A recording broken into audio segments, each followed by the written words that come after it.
Greetings, everyone. Welcome back to Becoming Chiron, the key to unlocking healing and personal alchemy with me, your hostess, Ursula Duffy. Today is Monday, March 6th, and I hit the record button right around 10:39, 10:40 a.m. here in Atlantic City, New Jersey. And today is a big day. Tomorrow is a very big day. So I want to get into the energy of the full moon that we have coming tomorrow, a little astro weather, and just some personal shares of the vibes that I'm kind of feeling right now. And then we'll get into today's Chiron content, which will be Chiron in the 6th house of the natal chart, which I'm excited to talk about. So first, we have a full moon in Virgo tomorrow morning, 7:40 a.m. here on the East Coast, so Eastern time. And it's around 16 degrees of Virgo, so sun at 16 degrees of Pisces, and the moon will be full opposite at 16 degrees of Virgo. And it'll be kind of cool too, because if you can get outside, if you're up early enough, you'll see the almost full moon setting as the sun is coming up. So visually tomorrow morning, that'll be kind of neat. It's looking pretty full already. I saw it last night. And this is an interesting landscape that we have going on right now, energetically and astrologically, because we have the full moon happening tomorrow morning at 7:40, and then roughly an hour later, we have the planet Saturn shifting signs. So it's potent. This energy is potent. And I feel like we have, I don't know, the way that I'm kind of describing it and getting the feel and kind of putting my finger on it is, it's just feeling really paradoxical to me right now. As I've mentioned, as I've shared my own chart throughout this journey so far, I have a Virgo moon, but my Virgo moon is in the balsamic phase, which is when it's dark before it becomes new. And a full moon in Virgo is the complete opposite energy. So for me, the way that I really work with my Virgo energy is trying not to be a perfectionist, which throughout my life up to a certain point, I definitely was. And very OCD to an extent on things being neat and orderly and clean and planned and schedules and all those things. So throughout my recent journey with my spiritual reawakening, as I've shared, I've learned to let go a lot and become way more laid back in those areas. But ultimately for me, this axis of the zodiac is kind of paradoxical, because it almost feels to me like the most polar opposite, because Virgo is about assimilation essentially into the physical, and Pisces is the non-physical and beyond our senses, and ultimately transcendence. So this is a very polarizing energy to begin with the full moon happening here. And then we have some really interesting and cool energy and opportunities for healing that are coming with this, as well as a challenge, because loosely the full moon is getting squared by Mars. We've touched on Mars, and it's been many months at this point. I'm seriously ready for Mars to get a move on and get the hell out of Gemini at this point, because now we're experiencing again Mars squared Neptune, which is kind of where the energy was when the retrograde started, the Mars retrograde back in October. And that energy was building pretty much throughout the fall. And now it's squaring also loosely the sun and the moon, with the full moons within 5 degrees. So Mars is at 21 degrees of Gemini. And like I said, the full moon is at 16. So we also have our first big challenge coming up to any of the action steps or things that were happening that, you know, maybe you sat with for a while during the retrograde, because now we have the sun approaching a square to Mars, which happens after the retrograde and however many months, because when Mars is retrograde, it's opposite the sun. So now we're several months past the retrograde, and now we're coming up on this square, which is the first challenge to, like I said, any action steps or things that happened during the retrograde, things that you put into place, like maybe say boundaries or lessons that you learned and then took action on once the retrograde was done in January. So those challenges are coming up now big time. And then we also have a Neptune square happening as well, which creates confusion. And honestly, I'm feeling a serious lack of motivation. I don't know about any of you listening out there, but it's kind of, like I said, it's a paradox because all these squares are coming back up now, and it's usually a challenge that creates, tension, as I talk about with squares that, force you to act on something. But with Neptune, it's just like, it can be confusing, and I don't know. I'm just like, getting in this chair today to just record has been, I need a lot of oomph, push myself to do this. So especially with the full moon coming, it's just, it's a lot. There's a lot of energy happening right now. And it's very, like, I feel very pulled in many different directions. And I guess at this point, with Virgo on my side in my own chart, it's helping me stay as organized as I can and just take things step by step. Baby steps, little by little. If you can't get yourself to do anything, it's okay. Rest. As we talk about full moons, that's times for release. And like I said, we have an incredible potential for healing with this full moon because we have almost exactly Jupiter conjunct Chiron, and Venus is very nearby as well. So Jupiter conjunct Chiron, that only happens roughly every 12 to 19 years. And that is big maverick energy. It's in the sign of Aries, which relates to our life force and our identity and our motivation and our drive and our will. So we have that energy kind of on our side in this murky other, water, earth, mud kind of, let's let the lotus flower grow out of whatever happens tomorrow with this full moon. And then Venus and Jupiter are still, we can't see Chiron with our naked eye, but Venus and Jupiter are still very close. You can still see them really close together in the sky after sunset, which is beautiful. And that just adds healing potential as well. Another layer with our values, how we value ourselves, but then also anything that's happening with you that you're feeling with relationships. This is a great energy and opportunity to work with if you need to have extra motivation or courage or oomph to put yourself first. So that's can be very difficult in relationship with others, but we have that energy on our side as well. And bravery, like I said, it's a really big maverick energy with Jupiter just expands everything that it comes in contact with. So Jupiter Chiron to me just says big maverick. So yeah, that's the full moon. And then, like I said, roughly an hour later, we have Saturn changing signs, which is a very big deal because, for one, that only happens roughly every 2.5 years. So Saturn has been in the sign of Aquarius since, I want to say, early to mid 2020. And this is a big shift. But prior to that, Saturn was in the sign of Capricorn for roughly 2.5 years. So pretty much since the end of 2017, we've had Saturn in signs that Saturn rules, Capricorn and Aquarius.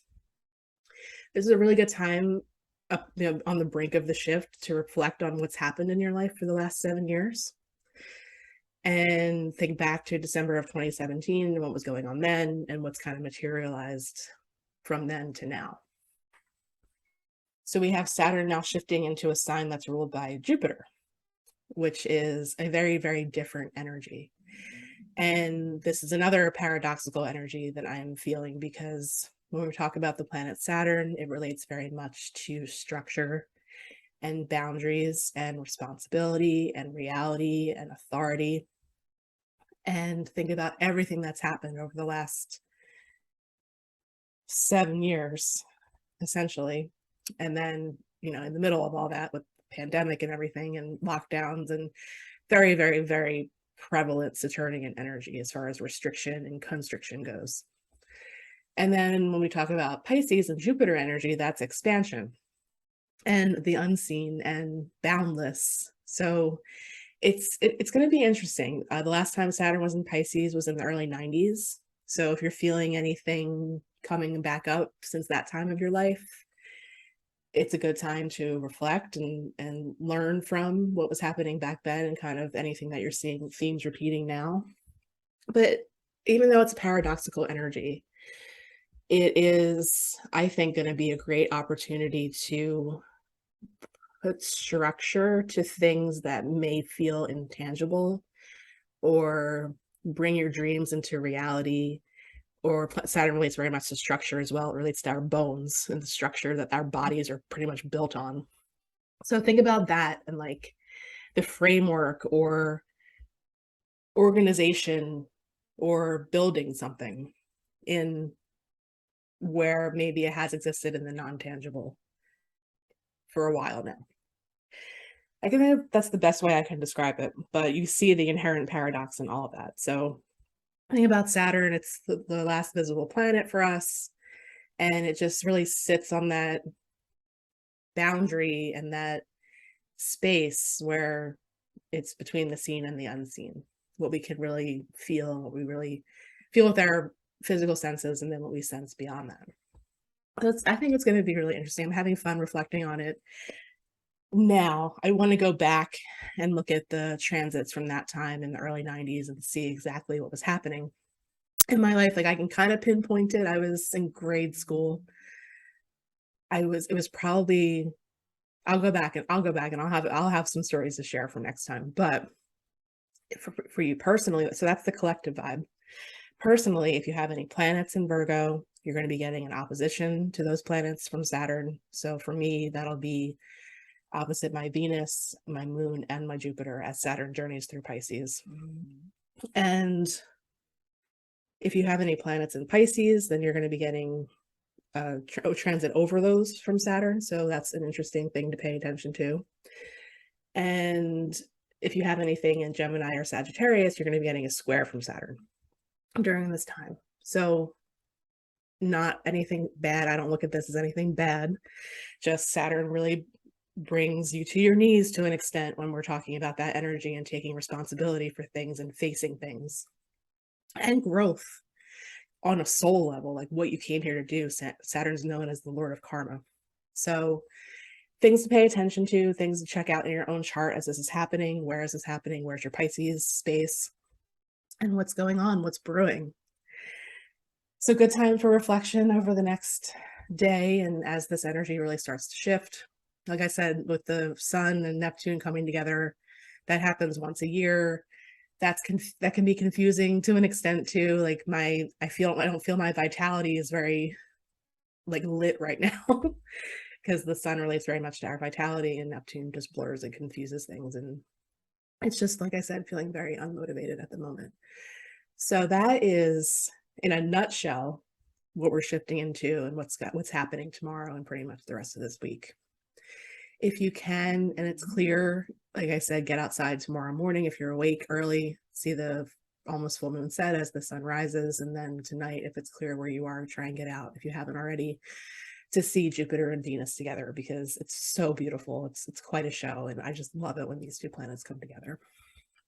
The other thing that I wanted to share before we get into the Chiron material for today is I heard from another listener, and it just warms my heart, and I'm so grateful that she reached out. Her name is Crystal Rose, and she also has Chiron conjunct her ascendant, also her north node in the sign of Gemini.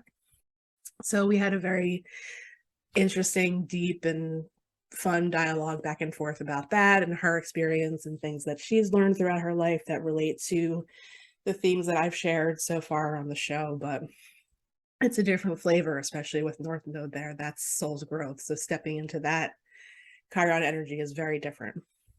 So I think that when we get through the Chiron through the houses and Chiron through the signs material, I want to start having people on.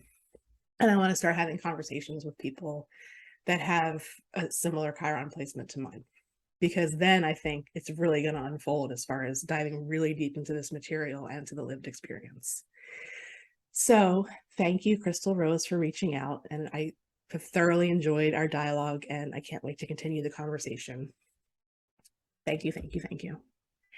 Love to hear from you all. ursaalchemy@gmail.com if you have Chiron in a similar place or relate to anything that I share on this podcast. I would love to hear from you. So with that said, let's shift into our Chiron material for today. And as I've shared on the show, when I share my own personal chart and experience, I am intimately familiar with the 6th house space as well.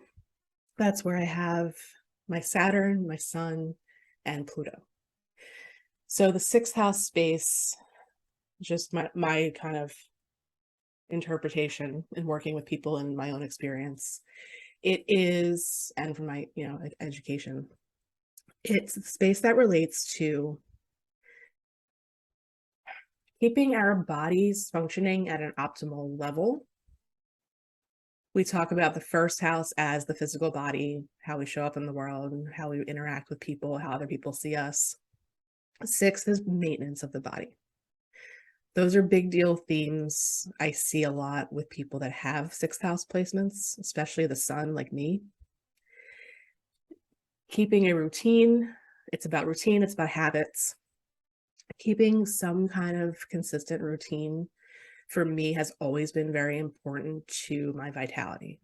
And I have another challenge there with my sun being in the sign of Libra, which is opposite the sign of its exaltation, which is Aries. So there's already a little bit of a challenge there with my sun placement by sign, but then also having it in the sixth is challenging to an extent, because keeping my body functioning at an optimal level is a very important thing that I need to pay attention to on a daily basis. So sixth house, like I said, relates to routines and habits. So it relates to your work on a day-to-day level. So what time you get up, what you eat for breakfast, what you eat throughout the day, what time you do things throughout the day, how you're feeling throughout the day and how you handle that, what time you go to bed, how much sleep do you get. So we covered the fifth house last time, and that's the house of fun. And then the sixth is like the mundane daily routines, which don't have to be boring or anything, but it's a very different energy. So sixth house themes are those, as well as, like I said, work day to day. But the themes that I've learned as being kind of like the highest vibration energy or highest expression of the sixth house and anything that you may have there is being of service, which is a role that I have been now stepping into over the last couple of years in a very different way. Honoring my chart, being in service to spirit is a good way for me to put it personally, just with my air planets and the connections that I have there. Sixth house can also relate to pets, more so smaller pets like cats and dogs and things kind of below that size level. But I've seen it relate to things like horses and stuff too. So there's that theme that's there as well. So let's get into the Chiron material. I'll continue using Barbara's book, and then I'll read the sixth house card description from the Black Moon Astrology Card deck, and then we'll wrap up for today. So Barbara says about Chiron in the sixth.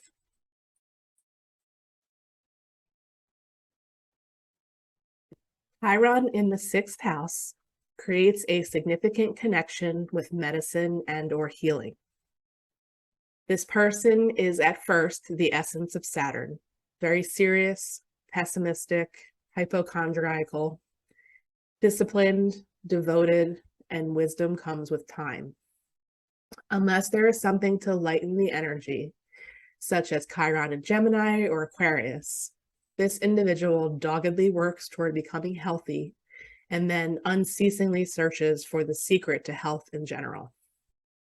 Once the person has acquired through experience with chirotic energy, the energy shifts and he becomes adept at sensing and identifying energy in the body.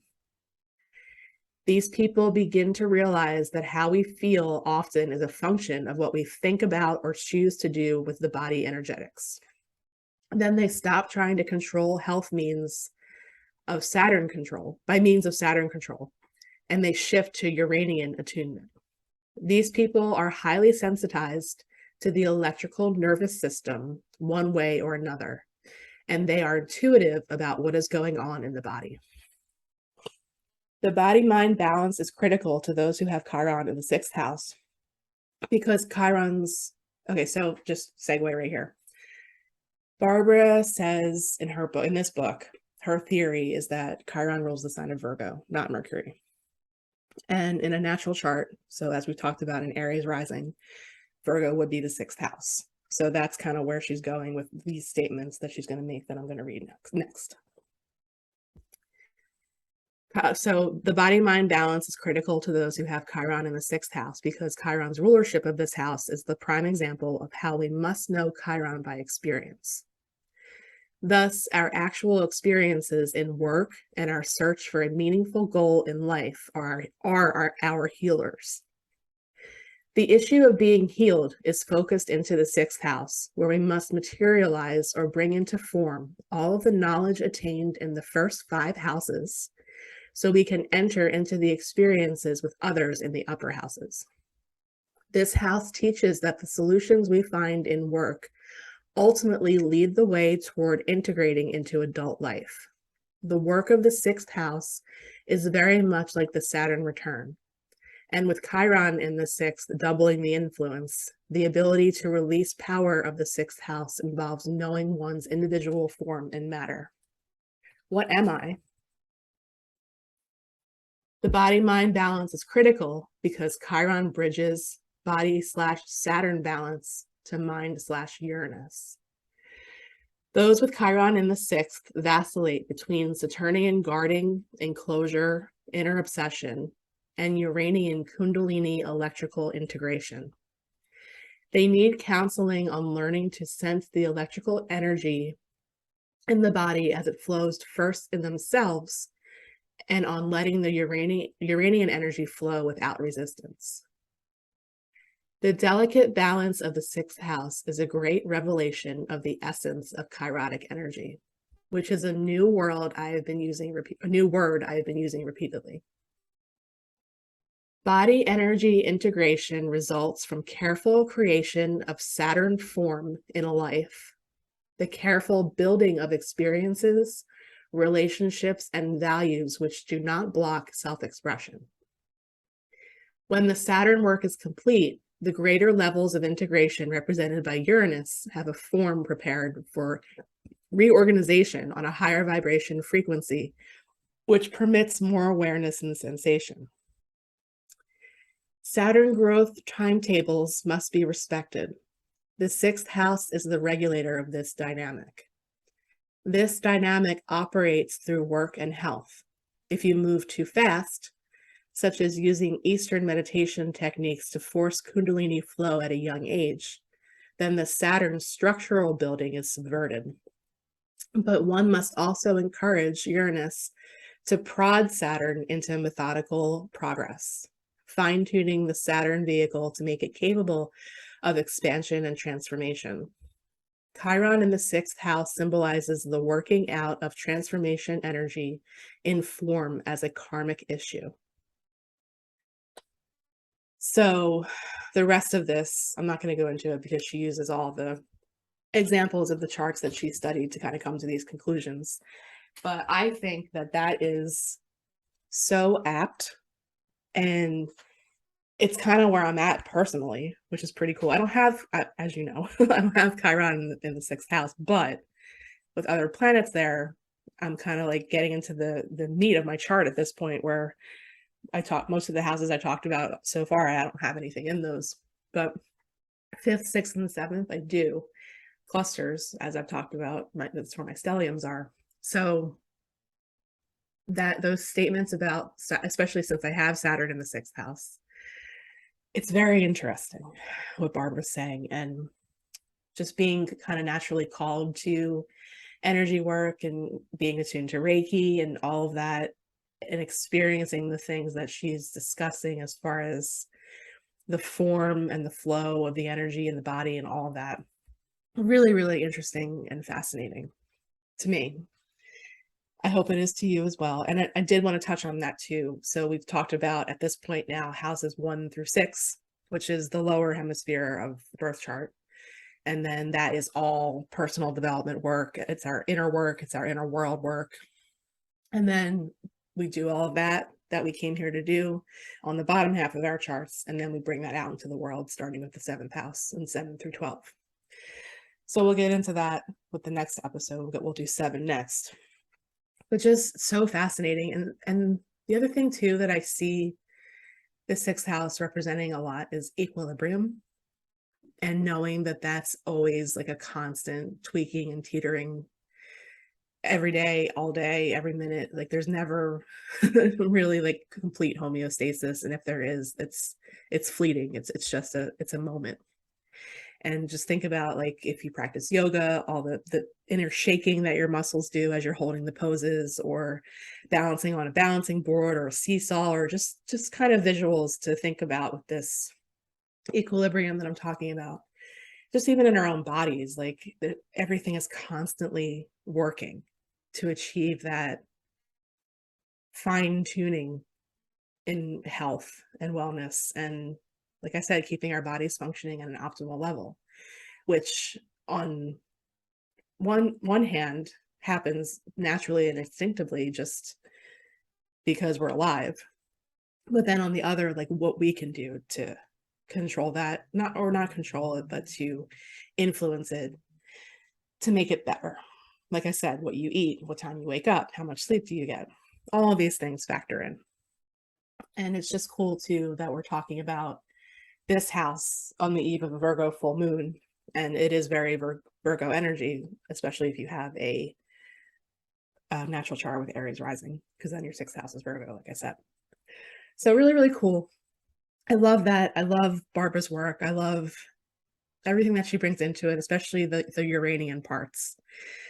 Because when we're talking about Uranus, we're talking about the first planet that we really can't see with our naked eyes. And it really is that bridge, like her book is called Chiron, the Rainbow Bridge between the inner and outer planets. So between Saturn and Uranus, that is the space between the inner and outer planets. And going from that Saturnian energy to the Uranian energy is a really big shift. And if you go back and listen to my Saturn return episode, I talk a lot about that. And she touches on having your Saturn return and like the sixth house being that representation energetically. And I also had my Saturn return in my sixth house. So really, really interesting material to dive into, and just some points of reflection. If you have sixth house planets, if you have Saturn in the sixth, how do you relate to what I read from the book and what Barbara's talking about? And then having that order with the Saturnian energy, like I said, it's structure, it's boundaries, and then going into that Uranian side, which is more like lightning and chaos and revolution, and Uranus represents all of those things, the formless. So really, really cool analysis, and especially where Chiron comes into play. Saturn was Chiron's father. So it's all pretty fascinating. So let's go into the Black Moon card. So I pulled the sixth house card from this deck, and it's really beautiful. It has I forget the artist, but it's the drawing of a man or a person with the arms and legs kind of out. You'll probably know what I'm talking about once you see it. I forget the name of the drawing, and I forget the name of the artist at the moment. It might touch on it in the card. Hopefully it does. And right above that, so that's in the circle at the bottom of the card. And right above that is the flower of life.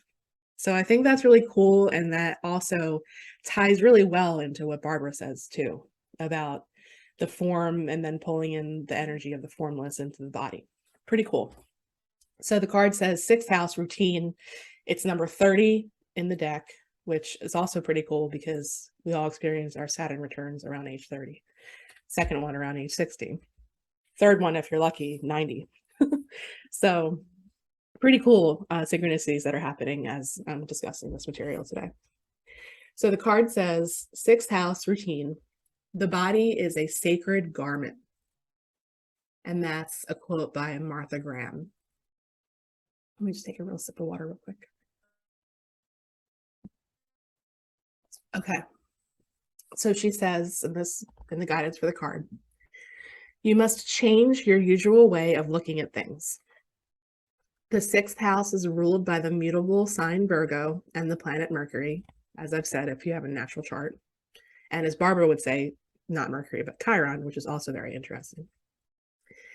In the horoscope, it is the area of routine and everyday life. It is not so much a dazzling place as it has to do with the ordinary.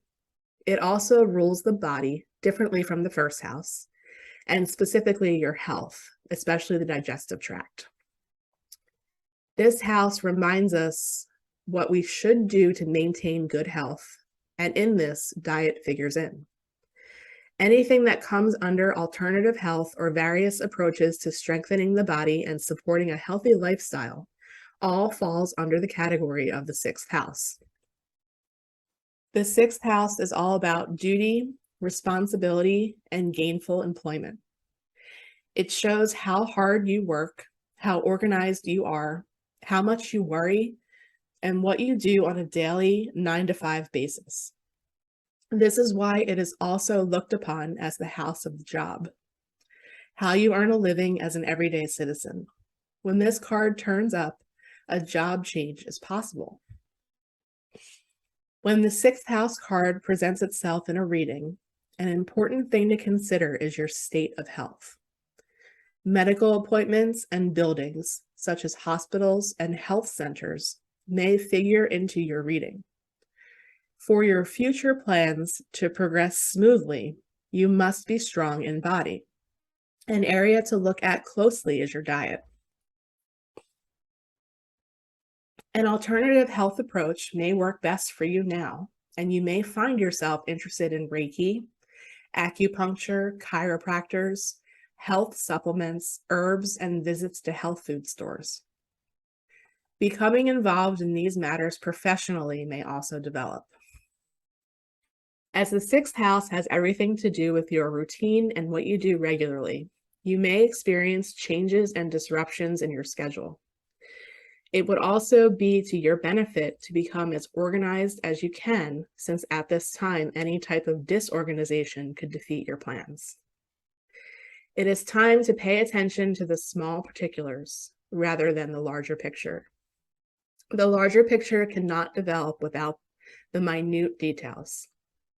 You may find yourself worrying over little matters, which is exhausting. Visits to libraries and schools may somehow assist you in your plans. It's important to be analytical in your endeavors, or they may come unraveled and not turn out in the ideal way you want. Perfection is not necessary to success. Completing what you start is more important. However, the sixth house card does suggest you insist on quality and usefulness. You may find yourself critical at this time, or others will seem to be critical of you. You may want to clear up or correct matters which may have become unhinged or are at least off track. Efficiency and doing the right thing at the right time will serve you in the coming days. This is probably not an easy time because it is not meant to be. For something to really serve you in the best way possible with the outcome you are wanting, you will have to go step by step and have patience. It is not likely to happen fast, but whatever you manage to accomplish will stick and serve you well in the future. Sixth house card in brief: your job, how you work, and what you are working on, responsibility, duties, diligence, volunteer work, making sure all details are covered, looking at the small things, even trivialities, organization, making sure everything is in the right order, analyzing the situation, efficiency, productivity, the body's condition, digestive disorders, the colon, stomach, and esophagus, health foods and diet, a focus on physical, mental, and/or spiritual healing, alternative medicines and healing modalities, forming plans, keeping matters in order, medical buildings, hospitals, and nursing homes, doctors, shamanism, nature, cleanliness, antiseptics, purification, the colors brown, tan, green, and off-white, keeping the books, numbers and letters, studying, learning, books, book work, libraries, editing, being alone, logic, small factors. Corresponding tarot card is the Seven of Pentacles, and key ideas: daily work, healing, thought, discernment, small animals, employees, and orderliness. So there is that. God, that speaks to my life so much. It's incredible. And the other thing I've been mentioning with every episode going through the houses is planetary joys, and the planet Mars is the happiest in the 6th house. And I mean, you can kind of interpolate that pretty easily, as Mars just likes to get shit done. So there's all of that, and very cool. Very happy how this all turned out with the synchronicities, especially. Very happy I got my ass in the chair. It's funny too, I started practicing yoga again recently because now all the health stuff is kind of coming back up for me. As I've shared throughout our entire journey so far, you can see how relevant this is to my life experience with the health challenges, and then finding the alternative in a holistic method, Western versus Eastern, kind of finding the balance and the hybridization of those disciplines of medicine or practice, whatever you want to call it. And also kind of, with like I said, being attuned to Reiki and getting really interested in energy healing and how to heal my own body. And my diet, like, I'm plant-based at this point and have been since 2017. So this all is such a big area of influence on my life and my life experience. And it's really cool. And becoming an aromatherapist and then, an astrologer, like all of these things have come into play. And I've talked about how I had a very traditional, path up until pretty much 2017. So really, really cool and interesting to me. Fascinating, in fact. When I go and read, these cards and descriptions, not really I don't think I've ever played much with this deck as far as picking and choosing, and not so much as a reading, but looking to the information as a resource like we're doing with every episode. So really, really cool. And just being on the eve of the full moon in Virgo and all of those Virgoan energies being extremely relevant at this time. And so I was looking at my notifications this morning when I turned my phone on, and I've been practicing yoga with the Yoga by Adrian videos on YouTube. Thank you, Mandy, for that. And she's fantastic. And she has yoga for all different topics, for PMS, for just like if you're taking a break at work, you can do one at your desk. And the one that came up for today was, which I'm going to do at some point, is when you're feeling unmotivated. So that was a really cool synchronicity too. I'm like, oh, that one's pretty perfect for the way that I'm feeling today. And if you're feeling the same way, as far as the extreme lack of motivation, then that might be a good one for you to do too. So that's Yoga by Adrian on YouTube. So there's that. And then just a couple of things with where you can find me online and in person this month. Towards the end of the month, on the 22nd, I am doing my first, what I'm calling lunar alchemy class, and I will be teaching how to create more magic in your life by working with the lunar cycles and the way that I work with them, long game.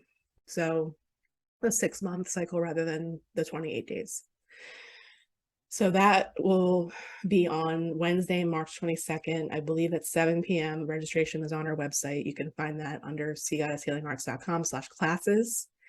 And that will be with me. It's my first pretty much online solo teaching endeavor. So I'm super excited about that and to teach that topic, because it's fascinating. And I'll share some personal stories, and we'll look at charts, and it's going to be a fun interactive class.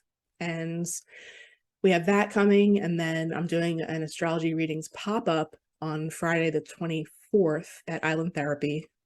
And those are 20-minute readings, and they're $30. So if you want to come and visit me in person and have a reading with me in person, a mini reading, that is, I believe, 4 to 7 p.m. on Friday the 24th at Island Therapy in Summers Point. Instructions are also on our website to sign up for that under the classes page, and they're handling registrations for that. So you have to call Island Therapy to get on the list for that. And then we have some other cool things happening. I'll share more as we go with the next episode. And the other thing just to mention, we started doing Thursday night live readings See Goddess on Thursday nights, I believe at 7:30 on our Facebook and YouTube pages. And I will be hostessing those this week on Thursday the 9th. And then also, if you're in South Jersey and want another in-person experience, Mandy's doing her How to Build a Relationship with Your Angels class at Zen Landing Wellness in Mays Landing. And that's also on Thursday. And you can register for that. There's a link on our website for that as well. So hope to see you in person or online, or just leave comments, reviews, share, email me. I'd love to hear from you. It really helps me out with my own motivation, to be honest, but just hearing from you. I love hearing it. Feedback, likes, shares, comments on our YouTube